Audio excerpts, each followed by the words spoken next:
Good evening, everyone. It's Dr. McCoy. Welcome to our Thursday gathering. We gather on Thursdays at 7 p.m. Eastern Standard Time. If this is your first time, welcome.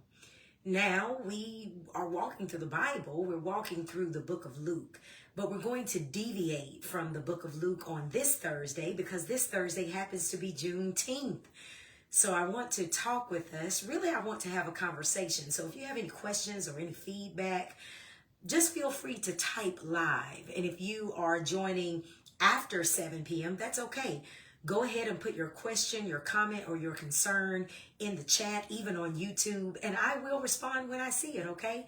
And if I don't see your response in real time or live, I promise you I will respond later, okay? So good evening, and thank you so much for joining me. I have quite a bit that I want to cover on this evening. As you know, every Juneteenth, I talk about Juneteenth. I've been talking about it ever since I learned about it. So this is another opportunity for us to consider Juneteenth. And if you don't know a whole lot about it, it's okay. I have to tell you, I didn't learn about Juneteenth in school. It wasn't in my history book. So for me, it was pretty much new, okay? So I talk about it now because I want to be sure that other people who are like me, who did not know and are still learning, we can be in a safe space and really, again, have a conversation, all right? So maybe you're wondering, what is Juneteenth? What is Juneteenth? Well, let me just read some things to you. I have some things, I'm going to read this evening. I'm going to share some information from a book. I'm going to share information from a particular song. I have a lot of things to share because one of the things that we ought to do during Juneteenth is to honor Black voices. So I don't want you just to hear my voice. I want to bring some people into our space. You're one of those people. So again, if you have something to say, then make sure you type it, okay? Make sure you make your voice known. So Juneteenth, let me just read so that I won't go off on a tangent, all right? Because you know I could do that. On June 19th, 1865. You see my shirt? Do you like my shirt? Oh, yes. I have several Juneteenth shirts. This is my newest one. So, 1865. I know it's backwards. But freedom finally came when Union troops, they arrived in Galveston, Texas. There were some 250,000 enslaved people who, some of them, this history is complicated, so you may hear this in different forms, but it's been said that some of those folks did not know. And then it's been said that some of those people did know, but they didn't know what their next step would be, so they knew that they were no longer enslaved, but they still wanted to work for those enslavers. That's what some people say. And then there are others who say that there were enslavers who did not want those persons to know, so then they didn't know. So it's quite complicated, but the consensus is that on June 19th, 1865, freedom finally came for Black people in Texas, okay? Because they were given this executive order information. So understand that this proclamation, this Emancipation Proclamation, it had loopholes in it. We need to understand the history. There were loopholes written in the Emancipation Proclamation. You ought to read it yourself. So many Black bodies still face struggles with true freedom. Now, if you've been with me before, I think the book is behind me, but I talked to you about Black codes. That was even before Jim Crow. Do you remember me talking to you about that? If you don't remember, then just go research Black codes and you will understand when I say that true freedom was and still is, and I'm going to talk about that, something that Black bodies they're still fighting for true freedom. We'll get to that, okay? Nonetheless, June 19th became to be known as Juneteenth by newly freed Black people in Texas. So Juneteenth is really a sacred moment. It's a moment for us to stop and to reflect and to have sometimes challenging conversations and to consider all of American history. As of 2021, it was former President Joe Biden who declared Juneteenth to be a federal holiday.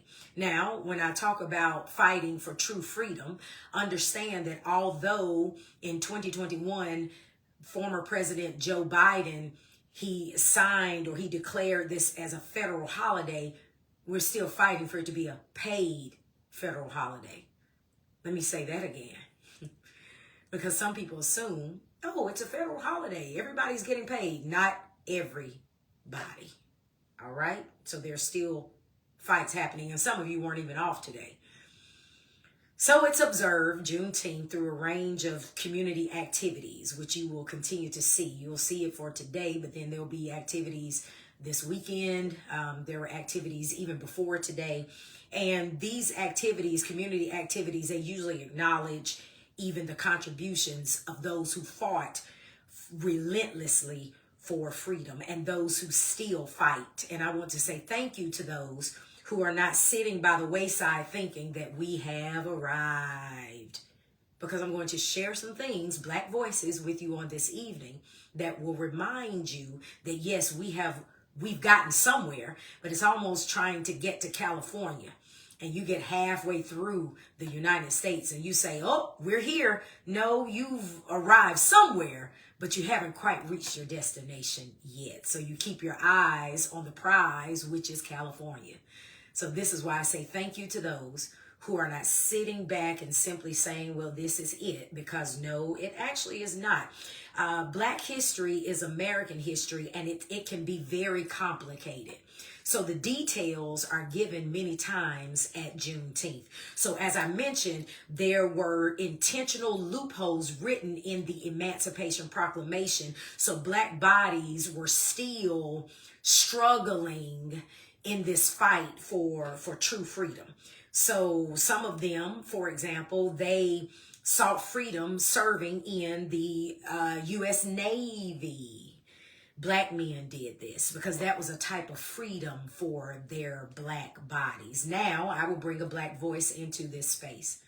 There is a gentleman that I know, and I asked him, he's an older gentleman, and I just asked him because he was in the Vietnam War and all of that, has a Purple Heart, and I asked him what that was like for him. And one of the things that he told me was when he returned home, the white boys were welcomed, as soldiers. When he got back, he was simply just a Black man. And when he said that to me, it was really interesting because I always thought that a soldier was a soldier. But when you bring Black voices into the conversation and you really gain their lived experience, you understand once more why Juneteenth is important. There are other reasons why. Even Christians, that's what I am as a Christian. There are even other reasons why Christians should even acknowledge Juneteenth. One of the reasons is that Christians have accepted to follow the greatest liberator and the greatest freedom fighter that ever lived. That's Jesus Christ. So then if you're a Christian and you read the Holy Bible, then you see Jesus as a great liberator.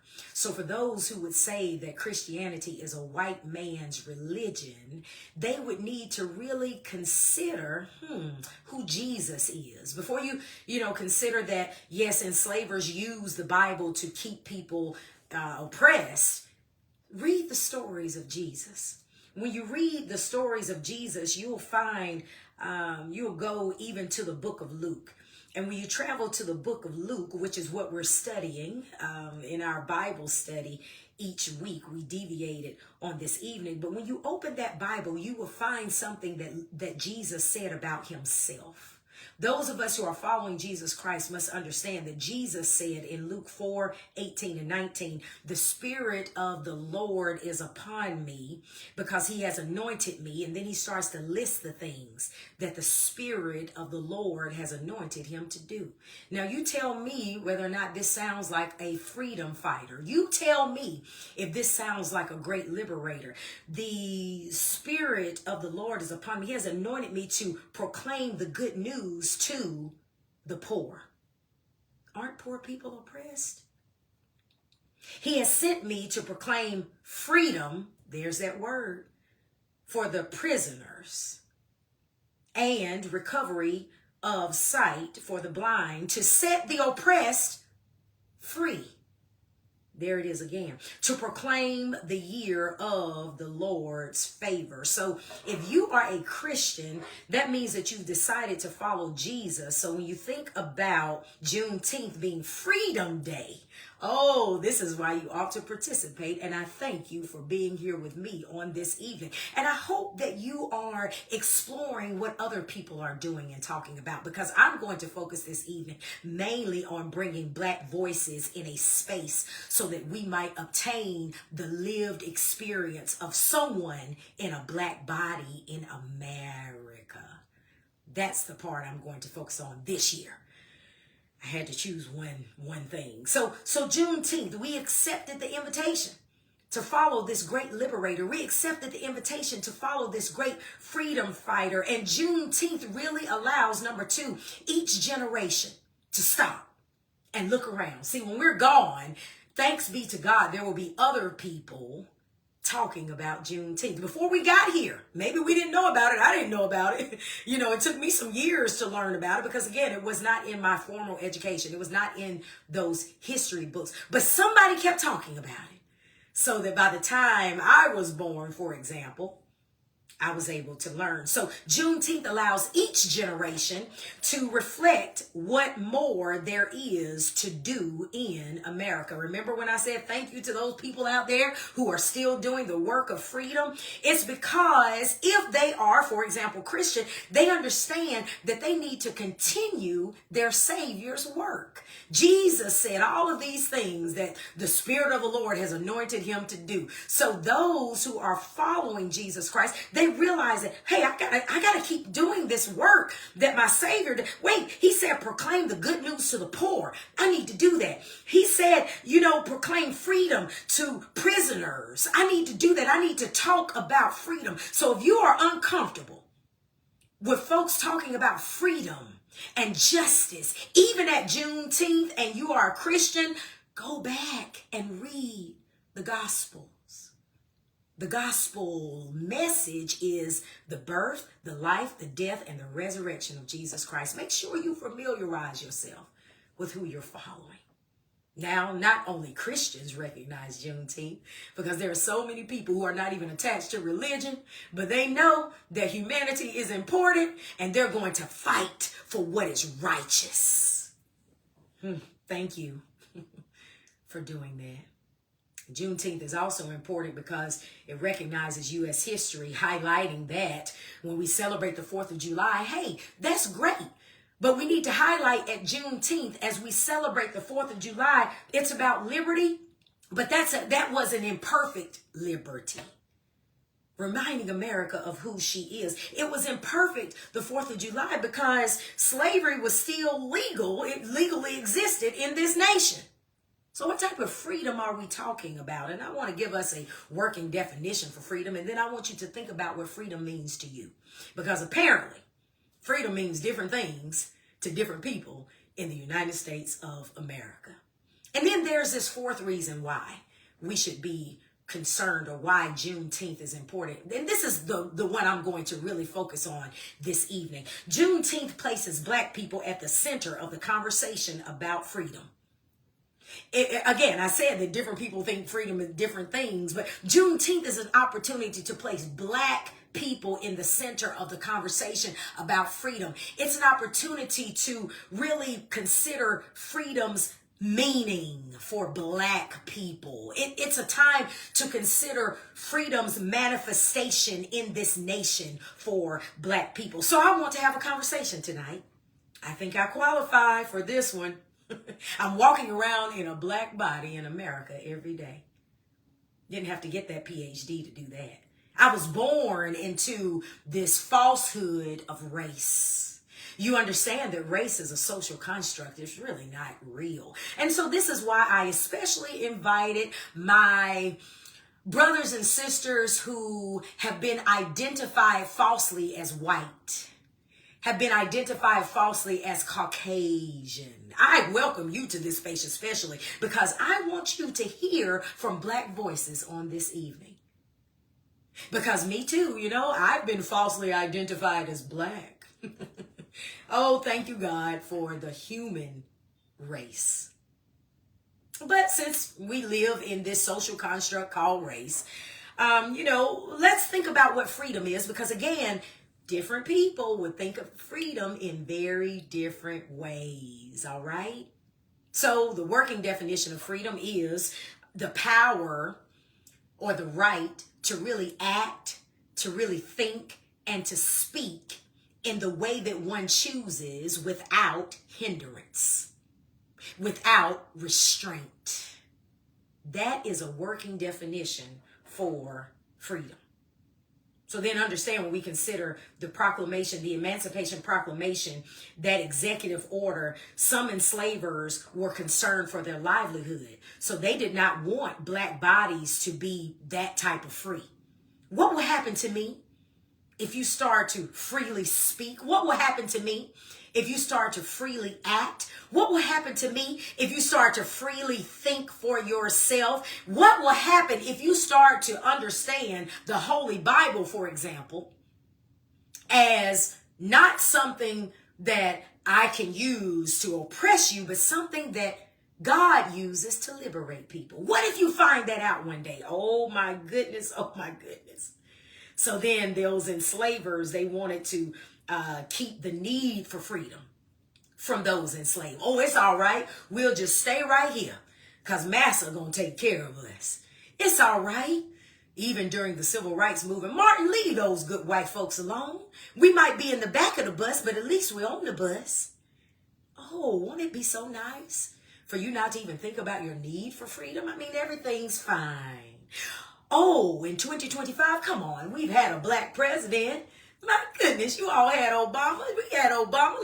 Everything's all right. But historically, black people in America have sought their own freedom, understanding that even when something was created, like, when we consider DEI, I won't go into all of that. When we consider food stamps, those things weren't created for black bodies. Those things were created for poor white people. And then you know how the Bible says, good measure, pressed down, your cup runneth over. The cup ran over in America and it started to spread on non-white folks. See how that works? What legislation was truly placed for non-white people? Well, we could consider so many things. Well, we wrote this and wrote that. Well, again, even the Emancipation Proclamation had loopholes. And even after slavery was abolished, remember what I told you about black codes. Remember what I told you about Jim Crow. What type of freedom is that? Again, different people have different definitions for freedom. So I told you that black people are still fighting for true freedom.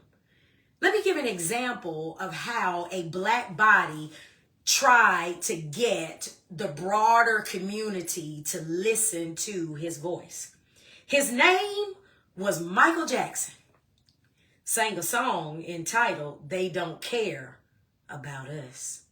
Now, there are some people who would think of this as, just quite a wonderful musical compilation of greatness. And then there are those of us who hear with a liberating ear, who hear with an ear that says, during Juneteenth, pull out some songs that will remind you that black folks have been trying to say something for a very long time. Have you been listening? Michael Jackson said, all I want to say is that they don't really care about us. All I want to say is that they don't really care about us. Enough is enough. This is garbage. All I want to say is they don't really care about us. Skinhead, deadhead, everybody gone mad. Situation, aggravation, everybody allegation. In the suit on the news, everybody dog food. Bang, bang, shot dead, everybody's gone mad. All I want to say is that they don't really care about us. All I want to say is that they don't really care about us. Beat me, hate me, you can never break me. Wheel me, thrill me, you can never kill me. Sue me, everybody do me. Kick me, blank me, don't you black and white me. All I want to say is that they don't really care about us. All I want to say is that they don't really care about us. And tell me, what has become of my life? I have a wife and 2 children who love me. I am a victim of police brutality. I'm tired of being a victim of hate. You're ripping me off my pride. Oh, for God's sake, I look to heaven to fulfill its prophecy. Set me free. Skinhead, deadhead, everybody gone mad, trepidation, speculation, everybody allegation. In the suit on the news, everybody dog food, black man, black male, throw the brother in jail. All I want to say is that they don't really care about us.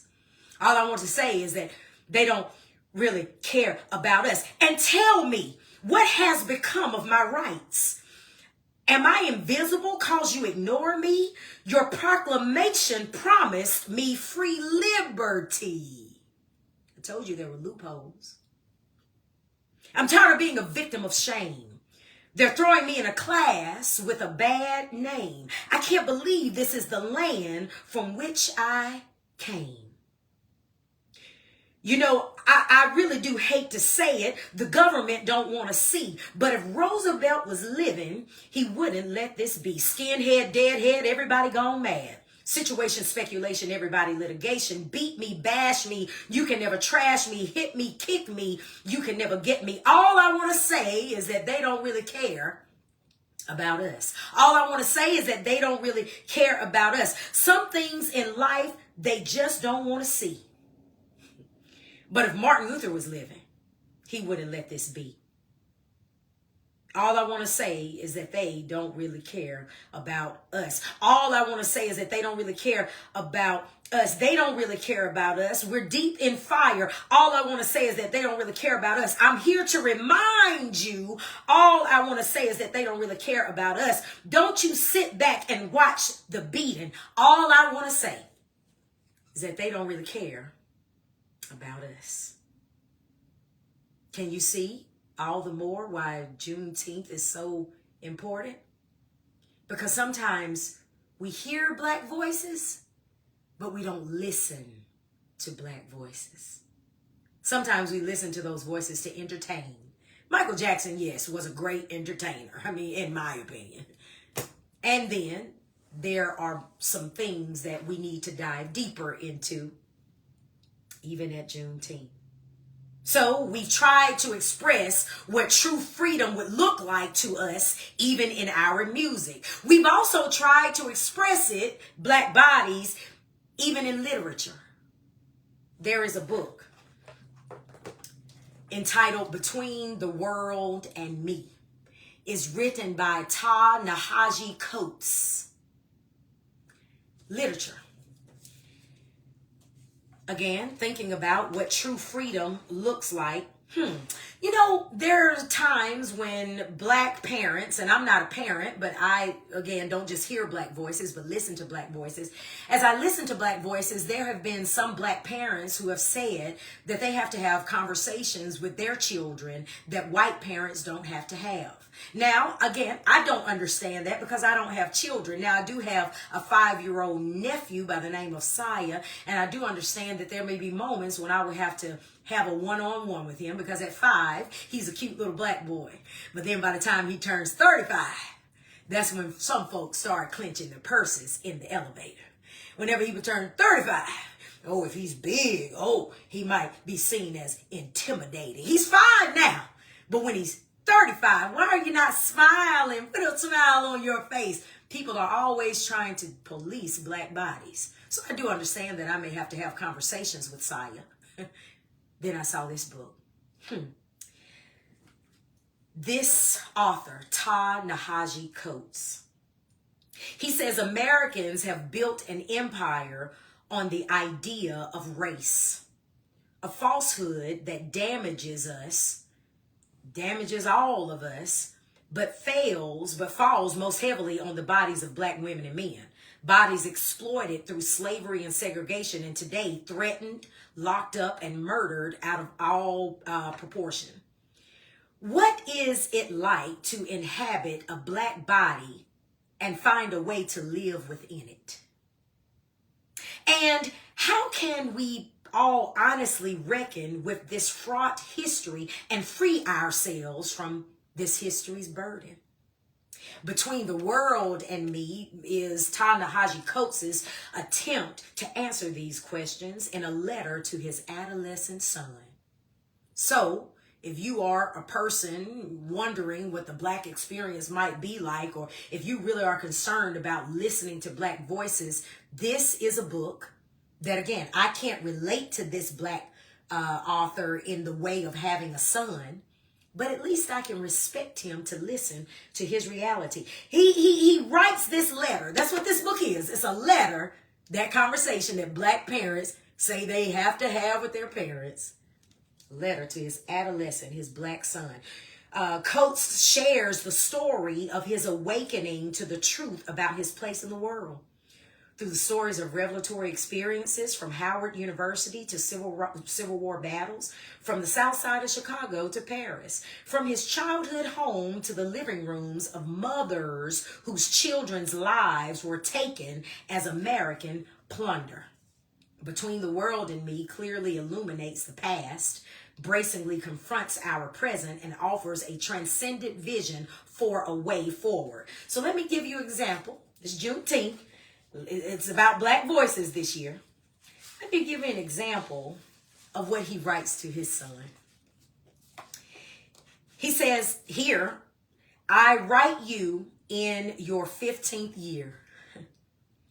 I am writing you because this was the year you saw Eric Garner choked to death for selling cigarettes. Because you know now that Renisha McBride was shot for seeking help, that John Crawford was shot down for browsing in a department store, I write to you in this 15th year of your life. You've seen men in uniform drive by and murder Tamir Rice, a 12-year-old child whom they were oath-bound to protect. And you have seen men in the same uniforms pummel Marlene Pinnock, someone's grandmother, on the side of the road. And you know now, if you did not know before, that the police departments of your country have been endowed with the authority to destroy your body. It does not matter if the destruction is a result of an unfortunate overreaction. It does not matter if it originates in misunderstanding. It does not matter if the destruction springs from a foolish policy.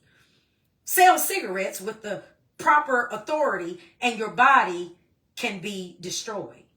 Resent the people trying to entrap your body and it can be destroyed. Turn into a dark stairwell and your body could be destroyed. The destroyers will rarely be held accountable.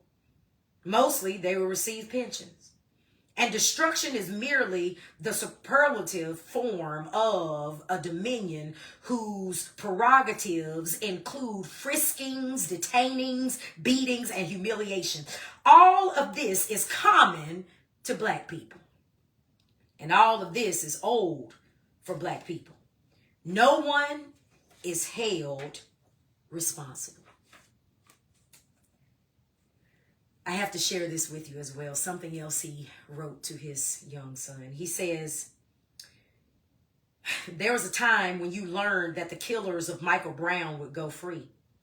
The men who had left his body in the street like some awesome declaration of their power would never be punished. It was not my expectation that anyone would be punished, but you were young and still believed. You stayed up until 11 p.m. that night waiting for the announcement of the indictment. And when instead it was announced that there was none, you said, I've got to go. And you went into your room and I heard you crying. I came in 5 minutes after and I didn't hug you. I didn't comfort you because I thought it would be wrong to comfort you. I did not tell you that it would be okay because I never believed it would be okay. What I told you is that what your grandparents tried to tell me, that this country is your country, that this is your world, and that this is your body, and you must find some way to live within all of it. I tell you now that the question of how one should live within a Black body is the question of my life. How to live in a black body is the question of my life. So I've given you some black voices. I've given you the black voice of Michael Jackson, when considering music and lyrics, really.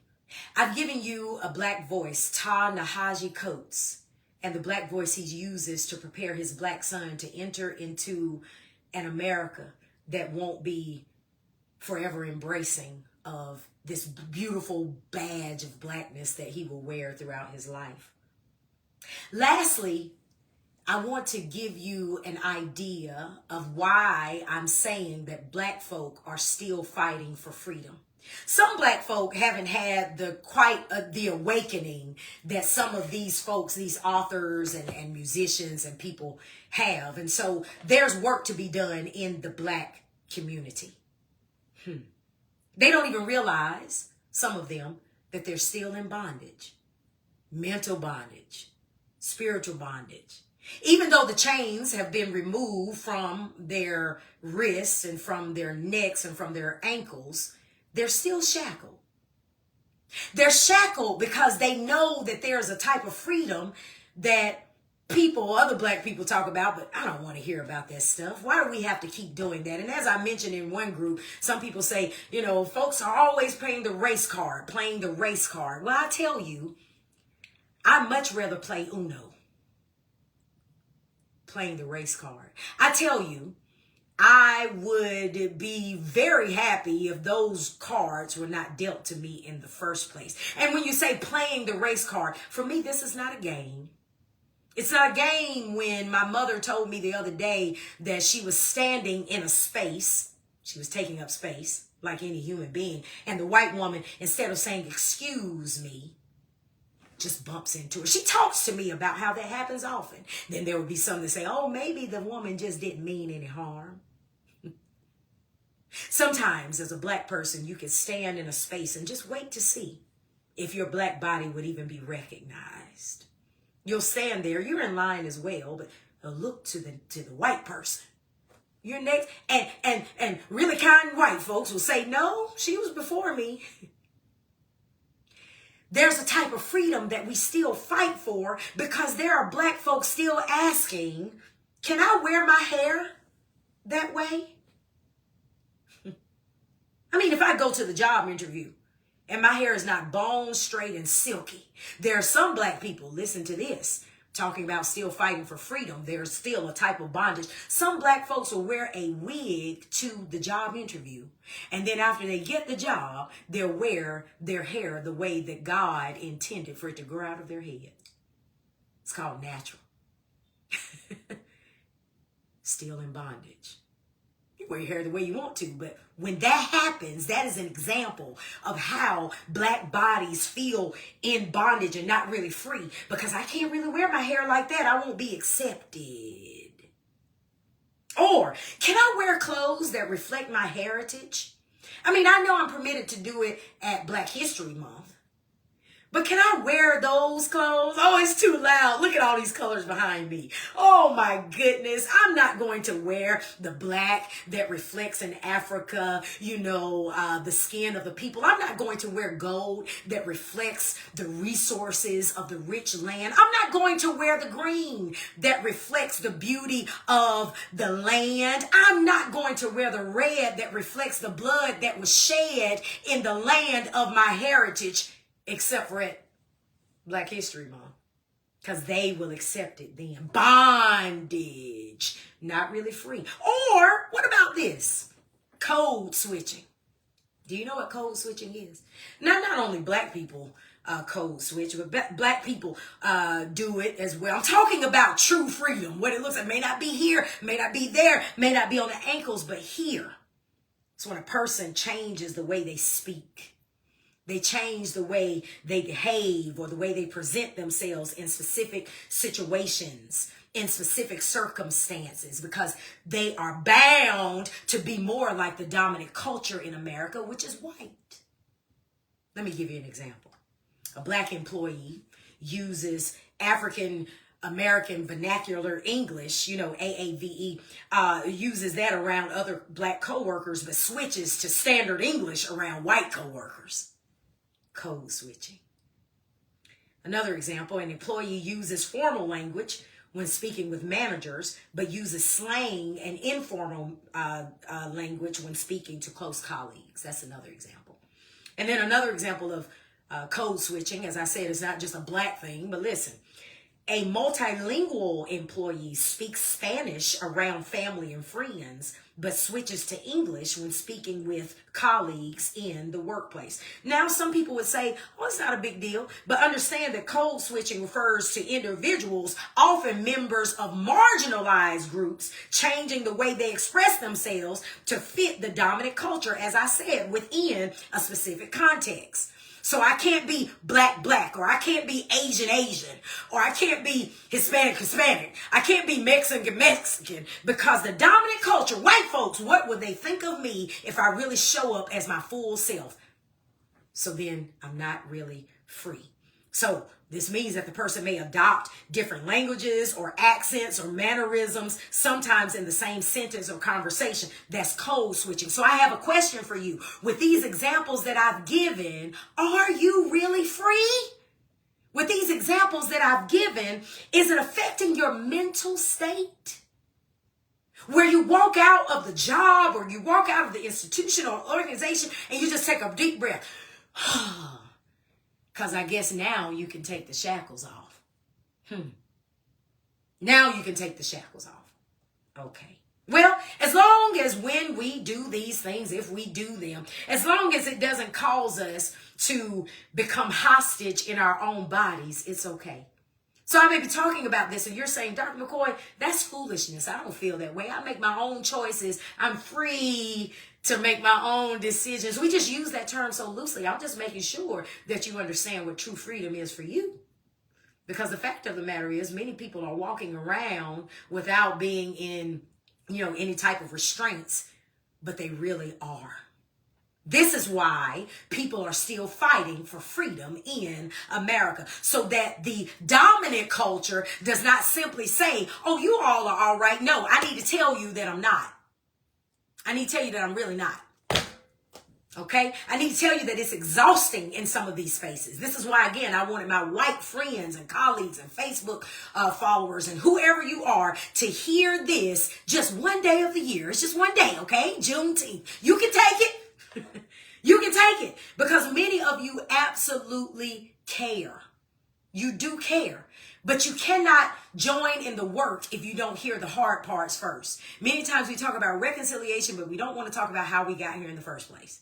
So there is a type of slavery, enslavement that happened physically, but there's also a type of mental bondage. So ask yourself today, am I free? Juneteenth, my friends, it causes us to stop. Juneteenth causes us to really reflect and even to have challenging conversations like I hope this one is now for us. If you feel a little uncomfortable, that's a good thing, because there are people who you see every day, maybe your coworkers and people who have to feel uncomfortable all the time.